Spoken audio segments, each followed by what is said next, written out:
Studying about the basis for choosing a spouse has been a very interesting thing for me. The idea of families moving away from courtship and toward dating practices, the move toward more independence, and this promise of a companionship family being more about independence, more about personal choice, where you're choosing a spouse based on commonalities, romance, all of these notions, and marrying someone based on these very personal choices. While companionship marriage seems much more modern and is a more modern construct, it still left patriarchal systems in place while men were able to extract this free labor from their partners and further their careers, while leaving women without any kind of career future or ability to take care of themselves if the family fell apart. In my own family, the stories of companionship marriage were the norm. My maternal grandparents, Harry and Sally Porter, were both born within a couple of months of each other in North Dakota, delivered by the same doctor. Met in 7th grade, became good friends, and married at very tender ages of 18. My paternal grandparents, pictured here, Norman and Maida, they met at a dance hall when they were teens and fell in love and got married. My parents met when they were teens. I believe my mom was 16 and my dad was 19. They married very young in the 60s. She was 20, I believe, and he was, 19. And they had me at a very young age as well.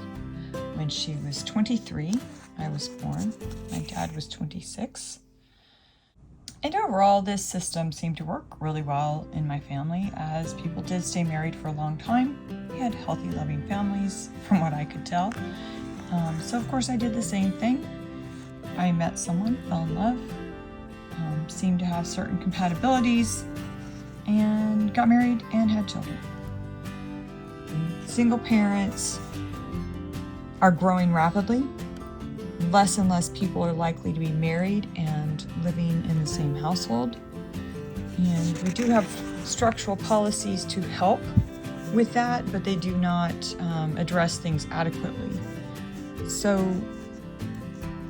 the cost of work-family conflict is often heavily placed on women because of the fact that these traditional family duties have typically fallen on women, and a lot of us can fall into the same kind of patterns regardless of whether we understand how to do something different. And many mothers lose earnings and face employer discrimination. The work-family conflict is very real for many mothers, many parents in general, but mothers in particular. My very idealized companionship marriage, I ignored a lot of red flags, a lot of things that probably could have been done a lot better had I been more aware at the time. By the time my marriage completely failed, luckily I had built a career that was able to sustain me and help me move from someone who was mostly taking care of the kids and working part-time to someone who could take over all of the financial responsibilities and have a career that caused me to be gone a lot, but also took care of our family. My kids were fairly independent at this point, getting a little bit older, and they were used to me doing pretty much everything with their dad being absent, so we were actually better off in many ways, however not financially. I did remarry at one point for a few years, still following that traditional model, still trying to find that balance of single mom and career, and thinking that companionship marriage would work out great and that we would support each other. but it ended up back to being the one who carried most of the burden and had a lot of weight trying to balance work and family. On the plus side, we were a very artistic family. There was a lot of support for art, and we did create a very interesting dynamic in spite of the failure to be a completely cohesive unit. When that marriage failed, and I was once again the sole breadwinner of the home, it was not a big adjustment because I had actually been supporting my ex for 2 years as a roommate. So it was actually an easier transition by far. Which brings us to social mobility and class persistence, a topic I've been very interested in as it applies to my own family. But we see a lot of children following in the footsteps of their parents. What is familiar is what we tend to do.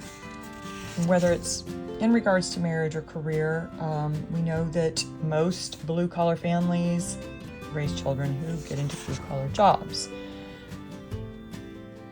These are things that make sense statistically, and we see that, what are the odds of a doctor raising doctors, or the odds of a carpenter raising someone who works with their hands? As we can see, these are pretty prevalent norms. Social mobility is super interesting though, because it can be changed. We think of America as being extremely mobile that way, of having a lot of social mobility, but in truth we actually have a caste system that we just talk about less, and money tends to stay in families and not be dispersed through the system. So distribution of money, distribution of jobs and careers tends to follow certain lines of class and privilege. In my own family, I come from laborers. I come from farmers, loggers, people who work with their hands, generally speaking. My dad's parents raised him on a farm that they worked with their hands. They came from people who were either farmers or laborers of some kind. We have a lot of good memories at the farm.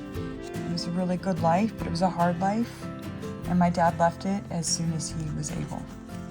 This is my grandfather, Harry, known as Red Porter, on the left, and my auntie, who helped raise me, on the right. Probably changed the trajectory of our entire family. His obituary spells it out better than my memory can.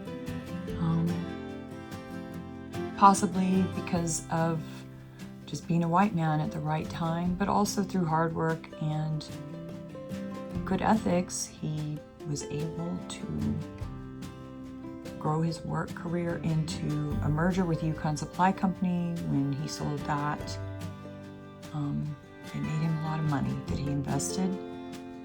And those investments completely changed our social mobility. He was well respected and loved in his community. He was in politics. He was a philanthropist.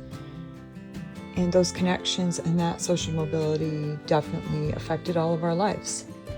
Though I had initially chosen to prioritize marriage and family instead of career, and I made them my whole life and my identity in many ways, I still had the advantages of a family with that upward social mobility. My own children did not have the same advantages I had growing up. They also benefited from that structure. This advantaged my children in knowing how to behave in the workplace, how to apply for jobs, and my eldest child works for HubSpot as a software engineer. My daughter is currently in the radiography program at ETSU, a very difficult program to get into. One of my sons graduated from TCAT and is now a lab tech at A.O. Smith. And my youngest son, who still lives at home with me, has also graduated from TCAT and is planning to look for a job in that career field soon. My daughter got married last year. Her husband now, my son-in-law, is actually in school getting a math degree.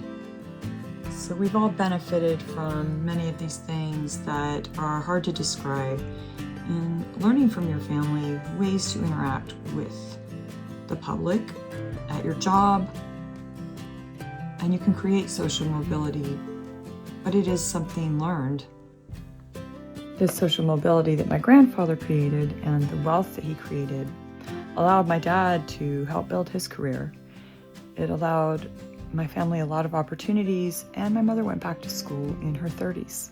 So I did have an example of a woman who was primarily a caretaker of the home actually build a career. And I got to see what that looked like, which was hugely advantageous. All of these things affected not only my own life and my ability to pivot when things got rough and not stay stuck in single parenthood that had me in utter poverty the entire time, but also it advanced my children's lives and their ability to get an education and to create jobs that actually support their lifestyle. See, these three topics are so very interconnected, not in general, but in my own life personally, as the companionship marriage gave me both really good examples of successful ones as well as the failures in my own life, and how that led to work conflict as a single parent, but also how the social mobility has been transferred across generations, which has been very interesting to observe.